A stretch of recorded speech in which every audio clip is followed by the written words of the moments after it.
Bismillahirrahmanirrahim. Baik, silakan diperhatikan. Pertama kita bacakan Qul a'u. Nah, harus dibedakan antara mengucapkan alif dengan ain.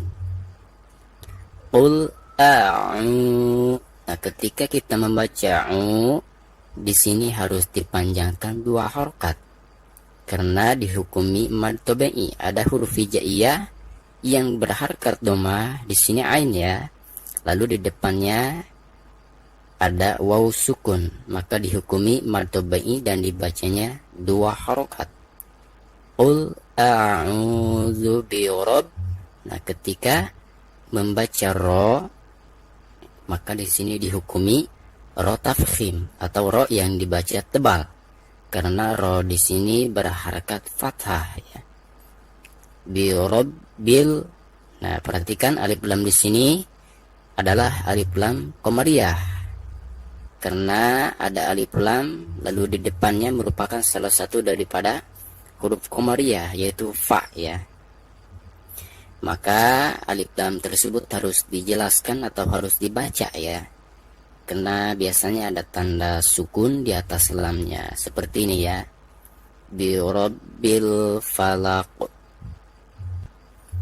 Nah, kenapa ketika diwakofkan huruf qaf di sini itu dipantulkan? Karena huruf qaf itu termasuk salah satu daripada huruf qalqalah. Bahkan dihukumi qalqalah kubro di sini ya, karena huruf qaf tersebut itu adanya di ujung kalimat atau di ujung ayat ya. Maka cara membacanya itu harus dipantulkan dengan suara pantulan yang lebih jelas ya, karena dihukumi qalqalah kubro. Qul a'udzu birabbil falaq. Nah, seperti itu ya. Baik, selanjutnya min syarri ma khalaq. Nah, perhatikan nun sukun bertemu dengan salah satu huruf ikhfa, yaitu di sini shin ya. Maka cara membaca nun sukun di sini itu harus disamarkan atau didengungkan ya. Min, jadi bukan min ya. Min syarri ma. Nah, bacaan ma di sini itu harus dibaca 2 harokat karena dihukumi mad tabi'i. Ada huruf hijaiyah yang berharakat fathah, lalu di depannya adalah alif sukun seperti ini ya, tersambung dengan alif, maka dibacanya 2 harokat ya. Min syarri ma khalaq. Nah, di sini huruf qalqalah ya, bahkan dihukumi qalqalah kubro karena posisi huruf qalqalah tersebut itu ada di ujung ayat ya. Maka harus dipantulkan dengan suara pantulan yang lebih jelas ya.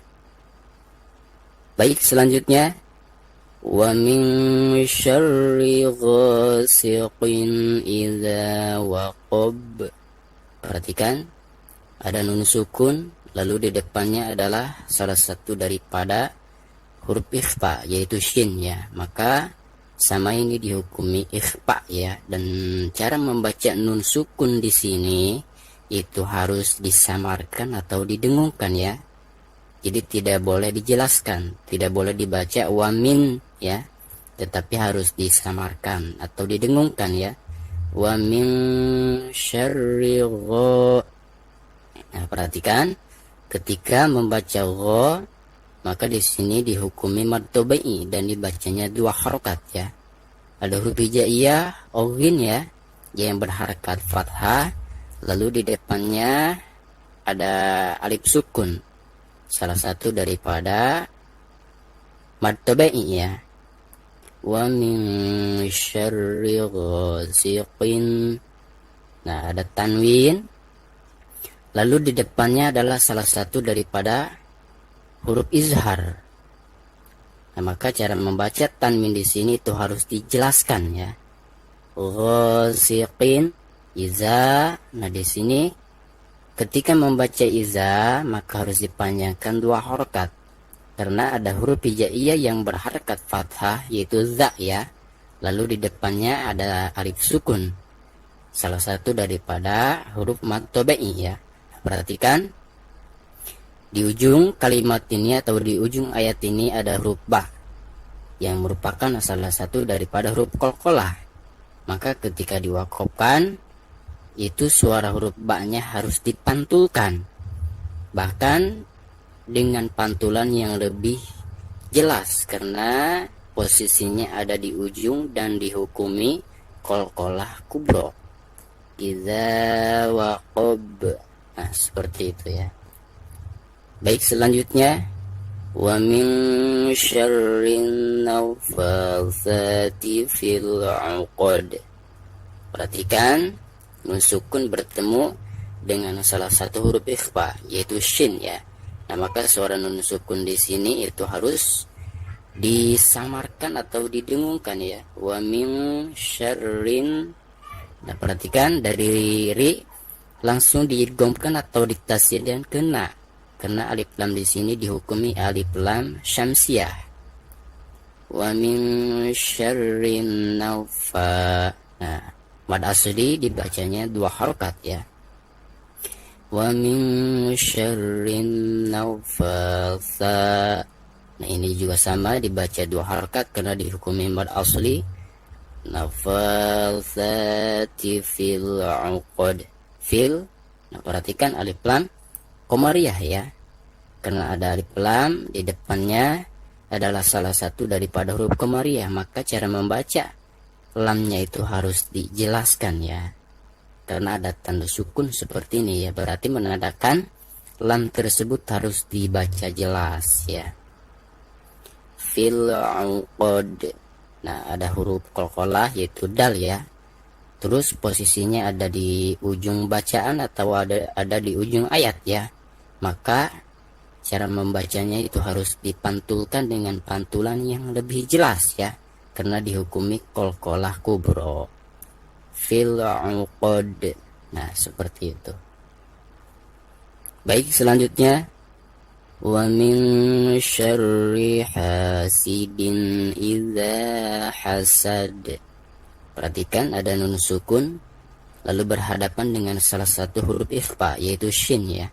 Nah, maka cara membaca nun sukun di sini itu harus disamarkan ya, tidak boleh dijelaskan. Jadi tidak boleh dibaca wa min ya, tetapi harus didengungkan wa min syarri ha. Nah, perhatikan ketika membaca ha di sini dibaca 2 harokat karena dihukumi mad tabi'i. Ada huruf hijaiyah yang berharakat fathah yaitu ha ya. Lalu di depannya ada alif sukun, maka dibacanya 2 harokat. Wa min syarri hasidin. Perhatikan ada dal yang berharakat tanwin kasroh. Lalu di depannya adalah salah satu daripada huruf izhar yaitu alif ya. Maka cara membaca tanwin di sini harus dijelaskan ya. Hasidin iza hasad. Nah, ketika membaca iza, maka di sini harus dipanjangkan 2 harokat ya. Karena dihukumi mad tabi'i ya, ada huruf hijaiyah yang berharakat fathah, lalu di depannya adalah alif sukun. Maka dibacanya 2 harokat. Iza hasad. Perhatikan di ujung bacaan ini adalah huruf qalqalah ya, yaitu dal. Maka ketika diwakofkan suara dal tersebut harus dipantulkan, bahkan harus dipantulkan dengan suara yang lebih jelas, lebih besar ya, karena dihukumi qalqalah kubro. Wa min syarri hasidin idza hasad.